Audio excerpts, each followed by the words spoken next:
Hello everyone, कैसे हैं आप सभी। अड्डा 24/7 के प्लेटफॉर्म पर मैं आयुष दुबे आप सभी का स्वागत करता हूं। आज हम कहानी पढ़ने वाले हैं भारत के उस समय के इतिहास की जहां वंश की स्थापना नहीं हुई है। जी हां, वंश जो इतिहास हम पढ़ते हैं ना, मौर्य वंश, गुप्त वंश, मुगल वंश, दिल्ली सल्तनत के अलग अंतर्गत अलग अलग वंश, तो उसकी स्थापना के पहले के काल की हम बात करने वाले हैं। हम बात करने वाले हैं महाजनपद काल के इतिहास की। 6ठी शताब्दी ईसा पूर्व के आसपास का वो समय है जहां हमें अलग अलग महाजनपद भारत में देखने के लिए मिल रहे हैं। ये महाजनपद बने कैसे और बनने के बाद कैसे इन महाजनपदों से लेकर मौर्य साम्राज्य तक की स्थापना हो रही है। सिकंदर की क्या भूमिका, द ग्रेट अलेक्जेंडर की भी कुछ भूमिका है भाई। ये सारी बातें महाजनपद के बारे में आज हम करने वाले हैं भाई। आप यदि ये चित्र देखें, ये दो मैप यदि आप देखें तो आप देखेंगे कि जब हम सिंधु घाटी सभ्यता पढ़ते हैं ना, जब हम इंडस वैली सिविलाइजेशन पढ़ते हैं, तो पूरा का पूरा जो मानव की बसाहट है, हम कहें कि इस क्षेत्र में उस सभ्यता का विकास हुआ, इस क्षेत्र में वो सभ्यता है। थोड़ा और आगे हम बढ़ते हैं, हम वैदिक काल, उत्तर वैदिक काल की तरफ आ रहे होते हैं, तो क्षेत्र लगातार विस्तारित हो रहा है। कहीं ना कहीं सिंधु घाटी सभ्यता, सिंधु नदी से लेकर अब ये गंगा यमुना के मैदानी क्षेत्र पर जाता हुआ दिखाई दे रहा है। और जब इसी दिशा में ज्यादा विस्तार हो जाए, मगध और ये गंगा सोन जो हमारी यमुना नदी वाला पूरा क्षेत्र है, दोआब वाला क्षेत्र, यानी इस तरफ पूरी सभ्यता आ जाए, यही महाजनपद काल है। ये लगभग 500 ईसा पूर्व, 500 बीसी के आसपास की ये पूरी बात है। ये पूरा क्षेत्र आप देख रहे हैं, ये पूरा महाजनपद का क्षेत्र है भाई। यहां आपको दिखेगा, ये देखिए कंबोज, गांधार, ये पूरा महाजनपद का क्षेत्र है। अश्मक जो दक्षिणी महाजनपद है, वहां से लेकर मगध, उज्जैनी, अलग अलग महाजनपद का ये पूरा क्षेत्र हमें देखने के लिए मिलता है। चलिए बात करते हैं साक्ष्यों की। पता कहां से चलता है महाजनपद के बारे में, तो आप सीधा सीधा कह सकते हैं भाई, एक ग्रंथ तो जैन ग्रंथ है जिसका नाम है भगवती सूत्र, उससे जानकारी मिलती है। एक ग्रंथ बौद्ध ग्रंथ है जिसका नाम है अंगुत्तर निकाय, अंगुत्तर निकाय भी मिलेगा, उससे जानकारी मिलती है। और साथ में अथर्ववेद, 4 वेदों में से चौथा वेद जो नवीन वेद है, जिसे शिल्प वेद भी कहते हैं, जिसका उपवेद आयुर्वेद है, अथर्ववेद से हमें जानकारी मिल रही होती है। समय क्या है? समय है 600 ईसा पूर्व से लेकर 400 ईसा पूर्व तक का ये पूरा का पूरा समय है।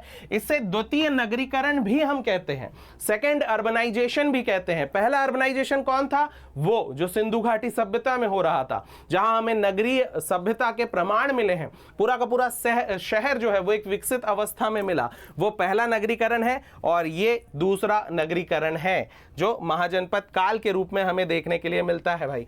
अभी तक यदि आपने हमारे कोर्स ज्वाइन नहीं किए हैं तो अड्डा 24/7 अब आपके लिए लेकर आया है अल्टीमेट 2.0 कोर्स भाई। अल्टीमेट 2.0 बैच हम लेकर आए हैं, ज्योग्राफी का भी है, हिस्ट्री का भी है। बैच से रिलेटेड कोई भी डिटेल आपको चाहिए, आप इस नंबर पर संपर्क कर सकते हैं। क्लासेस बहुत जल्द आपको मिलने वाली हैं हमारे अड्डा की एप्लीकेशन पर भाई। महाजनपदों की बात करें तो 16 महाजनपद हैं। 16 के 16 महाजनपदों के अगर नाम देखें तो ये जो चार्ट आपको दिख रहा है ना, ये चार्ट बहुत महत्वपूर्ण है और संभावना है कि एग्जाम में जो क्वेश्चन आने वाला है वो यहीं से हमें मिल जाने वाला है। काशी महाजनपद है जिसकी राजधानी वाराणसी थी, वर्तमान में उत्तर प्रदेश वाला ये क्षेत्र है। वरुण और असी नदियों के बीच ये स्थित है। राजा ब्रह्मदत्त नाम के एक शासक यहां हुआ करते थे जो शक्तिशाली शासक थे। कौशल, श्रावस्ती, अयोध्या वाला वो क्षेत्र है। सरयू नदी इसे 2 भागों में बांट रही है। राजा प्रसेनजित हुआ करते थे यहां जब बुद्ध का शासन था। अंग जिसकी राजधानी चंपा है, वर्तमान में भागलपुर, मुंगेर, बिहार वाला ये क्षेत्र है, पहले व्यापारिक केंद्र था, आगे चल के बिंबिसार इसे जीत ले रहा है। मगध जो सबसे शक्तिशाली हो जाएगा और एक ऐसा महाजनपद बन जाएगा जहां 3 अलग अलग वंश हमें देखने के लिए मिलेंगे। उस मगध की राजधानी गिरिव्रज राजगृह है।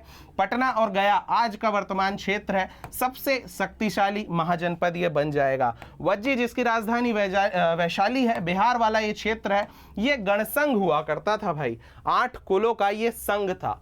मल्ल जिसकी राजधानी कुशीनारा पावा है, ये इसलिए महत्वपूर्ण है क्योंकि कुशीनारा में बुद्ध को और पावा में महावीर स्वामी को निर्वाण प्राप्त हुआ था। चेदी जिसकी राजधानी शुक्तिमती है, आज वर्तमान में उत्तर प्रदेश मध्य प्रदेश का जो बुंदेलखंड वाला इलाका है ना, वहां ये देखने के लिए मिलता है। वत्स की राजधानी कौसाम्बी है। कुरु की राजधानी इंद्रप्रस्थ है। पांचाल की राजधानी अहिच्छत्र है और दक्षिणी राजधानी उसकी काम्पिल्य है। मत्स्य की राजधानी विराटनगर, सूरसेन की राजधानी मथुरा, अश्मक की राजधानी पोतना या पोतली, अवंती की राजधानी उज्जैनी जो उत्तरी अवंती है, दक्षिणी अवंती की राजधानी माहिष्मती, गांधार जो तक्षशिला राजधानी है, और कंबोज जिसकी राजधानी है हाटक। ये सभी के सभी महाजनपद हमको देखने के लिए मिल रहे हैं। कारण क्या है कि महाजनपद बन जा रहे हैं। जनपद तक तो ठीक था, जन तक भी ठीक था, महाजनपद क्यों भाई? इसमें सबसे महत्वपूर्ण भूमिका है 1000 ईसा पूर्व के आसपास लोहे की खोज, जिससे अधिशेष फसल होगी। अधिशेष फसल से राजाओं को कर वसूलने में मदद मिलेगी, करों से विशाल स्थायी सेना का निर्माण होगा। लोहा आ ही चुका है, लोहा खेती के लिए बेहतर हम कहें कि उस समय के हिसाब से आधुनिक उपकरण उपलब्ध कराएगा, और साथ ही साथ सेना के लिए भी शस्त्र अस्त्र वेपन्स उपलब्ध कराएगा। तो ये प्रमुख कारण है। और इसी क्रम में आप देखेंगे कि कुल जो छोटा सा कुल था, परिवार का मुखिया जो था, परिवार का जो मुखिया होता है, हम कहें कि परिवारों से जुड़कर कुल बन रहे हैं, उस तरीके की चीजें हो रही हैं, है ना। उसके बाद कुल मिलके ग्राम बन रहे हैं, ग्राम मिलके विश्व बन रहे हैं, विश्व मिलके जन बन रहे हैं, जन से जनपद बन रहे हैं, और यही जनपद एक दिन महाजनपद के रूप में हमें देखने के लिए मिल रहे हैं। कुल महाजनपद की संख्या कितनी है? 16 महाजनपद हैं। इस पूरे के पूरे समय को हमने द्वितीय नगरीकरण कहा। पहला नगरीकरण इंडस वैली सिविलाइजेशन में हुआ था। ये पूरे महाजनपद गंगा के मैदान उत्तर पश्चिम इलाकों में हमें देखने के लिए मिलते हैं, है ना। अवंती, वत्स, कौशल, मगध ये प्रमुख थे, और इन 4 प्रमुख में जो सबसे ज्यादा प्रमुख हुआ वो कौन सा हुआ? वो मगध हो गया। और भी कई बातें हैं, यदि हम मगध की बात करें या महाजनपदों की बात करें, विशेष तौर पर मगध की बात करें तो अथर्ववेद में इसका पहले उल्लेख मिल रहा है। व्रात्य यहाँ के लोगों को कहा जाता था।